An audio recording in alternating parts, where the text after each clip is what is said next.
Hai, Assalamualaikum, selamat pagi. Semoga anak-anak semua ceria pada pagi ini. Untuk hari ini cikgu akan ulang balik ya, akan apa, orang kata apa, refresh semula apa yang cikgu ajar sebelum ni. Okey. Jadinya cikgu buat satu nota untuk anda. Okey. Cikgu akan ulang balik ya, tentang mekatronik ya. Jadi kalau anda ingat minggu lepas cikgu ada bagi tahu ya, mekatronik ni dia gabungan beberapa elemen ya, beberapa disiplin ilmu ya. Senang ceritanya perkataan meka tu mekanikal, lepas tu tronik tu elektronik. Okey. Jadi untuk hari ini kita pergi balik satu persatu dia punya maksud dan juga definisi dia ya. Okey, kalau kamu lihat di sini ya, maksud bagi mekatronik. Okey. Maksud bagi mekatronik dia kata di sini aplikasi elektronik dan teknologi komputer untuk mengawal pergerakan sistem. Pergerakan sistem mekanikal. Jadi sistem mekanikal ni biasanya menggunakan tenaga juga, tenaga manusia. Tapi bila mekatronik ni menggunakan kawalan secara automatik. Okey. Jadi, definisi yang kedua, reka bentuk mekatronik. Okey.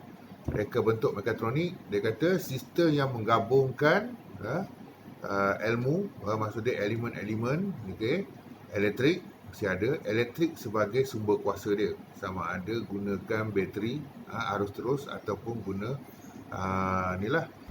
elektrik di rumah, arus ulang-alik. Okey. Kemudian sistem mekanikal yang biasa kita lihat pada basikal, dia tak menggunakan elektrik. Tapi senang cerita sistem mekanikal ni sistem yang membuatkan satu benda tu bergerak ataupun berputar. Okay. Kemudian gabungan dengan sistem elektronik. Okay. Sistem elektronik melibatkan komponen-komponen elektronik yang digunakan, macam perintang, LED, diode dan sebagainya lah. Kemudian ada kawalan dan juga pengatur caraan. Dia mengawal menggunakan panel kawalan ataupun menggunakan aplikasi, dan di situ juga ada pengatur caraan. Dia 4. Walaupun di sini tulis nampak 5 kan. Kawalan dan pengatur caraan tu dikira 1. Okey, ingat balik Okey. Dalam perkembangan teknologi mekatronik ni, kita kena cerita pada peringkat awal lagi daripada peringkat awal lagi, revolusi perindustrian dulu yang 1.0. Ini zaman dulu yang mana menggunakan sistem mekanikal. Masa ni tak ada elektrik. Okey. Dia sistem mekanikal ni menggantikan tenaga manusia. Contohnya macam mengisar gandum di barat menggunakan kincir angin. Kincir angin tu dikisar gandum. Kalau dulu mungkin kena kisar dengan tangan sendiri. Okey. Jadi itu peringkat awal. Masa tak ada elektrik. Dah lama-lama sekarang ni semua pakai elektrik. Okey. Masuk revolusi 2.0, mulalah tenaga elektrik digunakan. Okey, tenaga elektrik digunakan. Bila tenaga elektrik digunakan, produk ataupun hasilnya dapat dibuat dengan banyak dan juga cepat bila ada elektrik ni. Okey. Kemudian masuk revolusi industri 3.0, gabungan mekanikal tadi tu, elektrik dan elektronik, jadilah satu sistem mekatronik. Okey, sistem mekatronik. Okey.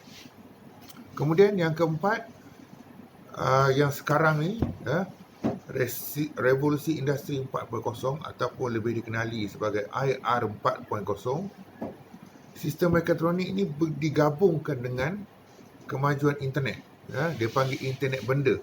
Orang putih panggil Internet of Things. Kemudian data raya ataupun dalam bahasa Inggeris dia panggil big data, dan juga pengkomputeran awan, cloud computing. Jadi benda ni digabungkan menghasilkan satu sistem mekatronik yang sangat pintar. Itu kelebihan dia lah. Kemudian seterusnya, elemen-elemen yang dalam sistem mekatronik. Okey, bila kita uh, diberi satu-satu produk, macam mana kita nak kenal pasti dia produk tu mekatronik ke bukan? Okey, contohnya cikgu bagi tahu, okey. Contoh kipas di kelas kita, adakah dia sistem mekatronik? Okey, kipas itulah.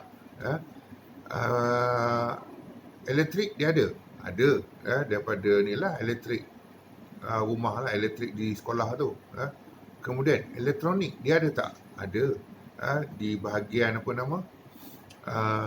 Sistem elektrik bukan saja ni, sistem arus ulang alik dia gunakan. Kemudian ada motor. Motor sebenarnya dikira dalam sistem elektrik, bukan elektronik. Kemudian apa nama? Diod apa semua, kapasitor, kemudian perintang berlaras. Okey, dalam kipas, pada guna kipas yang kamu tukar-tukar speed dia tu 1, 2, 3, 4, 5 tu, itu sebenarnya adalah perintang boleh laras. Dia adalah komponen elektronik. Okey. Kawalan dan pengaturcaraan. Dia ada kawalan dan pengaturcaraan ke? Tak ada. Dia hanya sekadar switch biasa, kemudian dikawal menggunakan perintah boleh laras. Okey. Tapi di rumah cikgu, kipas yang cikgu pakai, dia mekatronik. Sebab apa? Dia guna remote. Bila guna remote ni, dia boleh dia control speed guna remote. Kemudian dia boleh pilih pula nak auto shutdown, auto off dia tu bila, sejam, 2 jam atau 3 jam. Jadi walaupun dia kipas tapi telah ada atur cara di situ, jadi dia adalah mekatronik. Okey. Kalau kita tengok kalkulator. Kalkulator adakah dia mekatronik? Kalkulator. Sistem elektrik ada. Okey. Iaitu dia gunakan bateri lah, bateri kalkulator. Elektronik ada. Dalam kalkulator ada komponen-komponen elektronik. Sistem mechanical ada ke? Kalkulator tak bergerak, jadi dia tak ada. Sistem kawalan dan pengaturcaraan dia adalah sebab di button-button itu ada dia punya atur cara untuk pengiraan. Tapi dia kurang satu, mechanical tak ada. Jadi kalkulator bukanlah sistem mekatronik. Kalau aircon, macam cikgu duduk bawah aircon ni, adakah aircon mekatronik? Dia ada remote, boleh kawal. Dia ada elektrik, sumber elektrik daripada sekolah. Kemudian sistem mekanikal. Aircon ni bergerak ke? Okey, aircon dia kira mekatronik. Bukan aircon tu yang berpusing. Dia yang pusing blower dalam dia. Dia konsep dia sama macam mesin basuh. Sama macam mesin basuh. Yang bergerak dia punya motor dalam dia. Okey. Kemudian yang color hijau ni adalah fungsi-fungsi elemen dalam mekatronik. Okey. Jadi kamu boleh baca ni, dia kesan daripada beberapa 3 produk, 3 produk iaitu kereta kawalan jauh, yang ni dalam buku teks, pintu gelongsor automatik dan juga mesin basuh automatik.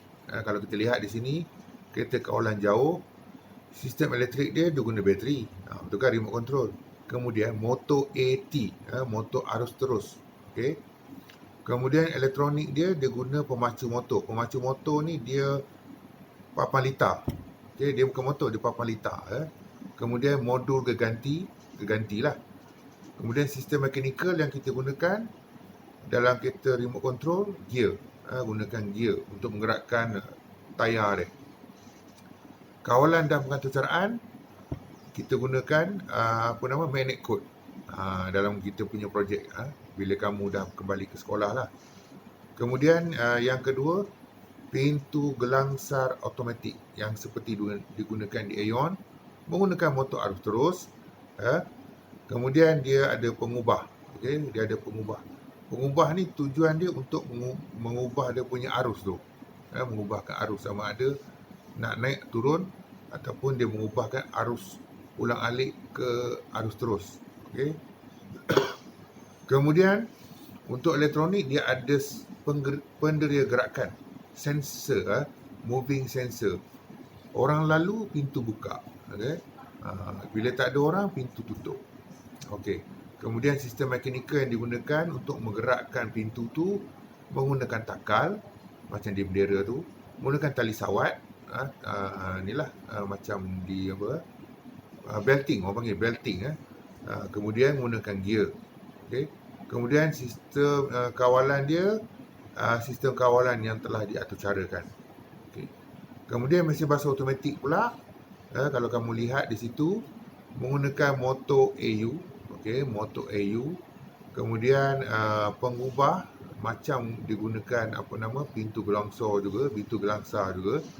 Okey, cumanya motornya menggunakan motor arus ulang-alik. Okey. Kemudian bagi sistem elektronik dia panel kawalan, kemudian ada kapasitor, ada diode. Okey. Sistem mekanikal yang digunakan takal, tali sawat, gear, drum. Okey, drum dalam tu lah dia punya tempat nak basuh tu kan. Kemudian galas berbola, ball bearing. Ball bearing ni untuk melancarkan pusingan apa nama? Pusingan drum tu lah. Sama juga macam di basikal, di motosikal dia ada ball bearing, bola-bola kecil tu di bahagian tayar dia tu. Okey. Kemudian mesin basuh automatik, sistem kawalan dan pengecaraan menggunakan panel kawalan. Kan kita boleh tekan-tekan kat situ. Jadi yang kita nampak kita tekan-tekan kat switch je. Tapi di belakang tu ada satu papan litar yang ada atur caranya. Sebab tu lah mesin basuh. Sama macam saya pergi kedai Dobi kan. Kita boleh set lagi nak suhu berapa. Lepas tu untuk mesin basuh lah. Nak set suhu berapa, lepas tu bila kita taruh pewangi, kemudian kita letak apa nama tu klorok, dia tahu timing dia bila masa dia nak masuk benda-benda tu. Kemudian kalau di dryer tu, pengering tu, kita boleh set timing dia. Kemudian boleh set nak panas ke, nak medium ke, nak slow low panas ke, kan. Kemudian kat situlah dia punya kawalan dia. Okey. Cuma tambahan untuk hari ini, kita masuk yang asas bagi gambar rajah blok. Jadi sistem mekatronik yang ditekankan di sini adalah gambar rajah blok. Okey. Untuk hari ini saya masuk yang asas dulu. Kita belum pergi kepada gambar rajah blok mengikut ni. Kereta kawalan jauh ada gambar rajah blok dia. Pintu gelangsa ada gambar rajah blok dia. Dan juga mesin basuh pun ada juga gambar rajah blok dia. Okey, terlupa kalau kita, cikgu nak pesan untuk mengingat apa nama sistem mekatronik ni, senang cerita kalau kamu ni ingatlah perkataan MEKE, meke. Terpulang pada kamu lah. Nak ingat terbalik ke apa ke. Jadi mana cikgu sedang meke. M, mechanical. E, mechanical, elektronik, kawalan dan pengaturcaraan, elektrik. Meke. Keme pun boleh. Jadi terpulang pada anda. Okey. Kita tutup balik. Okey. Kita kembali kepada gambar rajah blok. Kita lihat di sini Untuk pengenalan asas, gambar rajah blok pada satu sistem mekatronik mesti ada tiga bahagian. Bahagian input, bahagian proses, bahagian output. Okey. Bahagian input ni peranti masukkan. Maksud dia kalau pintu gelongso tu pengesan dia tu. Tapi kita akan pergi lebih detail lah, lebih terperinci lepas inilah. Okey. Kemudian bahagian proses ada dua, pengaturcaraan dan juga pengawal. Sama ada pengawal menggunakan panel kawalan, kemudian dan ditambah dengan atur cara. Kalau macam kita kata dua dulu, kita ingat kita belajar sistem elektronik, kita belajar magnet code. Dia punya pengawalnya kita gunakan handphone. Maksudnya kita buat butang di handphone, dan di butang-butang handphone tu kita buat atur cara. Kalau yang anda ingat lah, yang kita nak nak buat sistem buzzer, bila tekan button yang kita cipta dalam handphone tu dia bunyi. Bila tekan button off dia off. Okey. Ada button, ada atur cara. Kemudian output, peranti keluaran. Peranti keluaran maksudnya apa kesan selepas sistem mekatronik itu mendapat input dan juga telah diproses. Dia baca atur cara tu, apa arahan dia dan apa dia punya hasil dia, output dia. Okey. Jadi untuk hari ini itu dulu. Apa yang kamu perlu buat, kamu salin nota ini dalam buku panjang. Okey. Dalam buku panjang. Jadi kita akan gunakan buku panjang lah. Jangan lupa tulis hari dan juga tarikh. Okey. Kemudian apa lagi nak diingatkan, bila kamu dah salin, kamu snap nota kamu tu dengan handphone, kemudian kamu isi kehadiran kamu. Cikgu akan bagi link dia. Okay, kamu isi nama, isi tarikh, isi dan upload yang apa nama, picture yang buku latihan yang kamu, buku nota yang kamu dah tulis tu. Okey. Bila kamu hantar tu, kamu dikira hadir kelas pada hari ini. Okey, sekian saja daripada cikgu hari ini. Terima kasih. Moga-moga ceria selalu.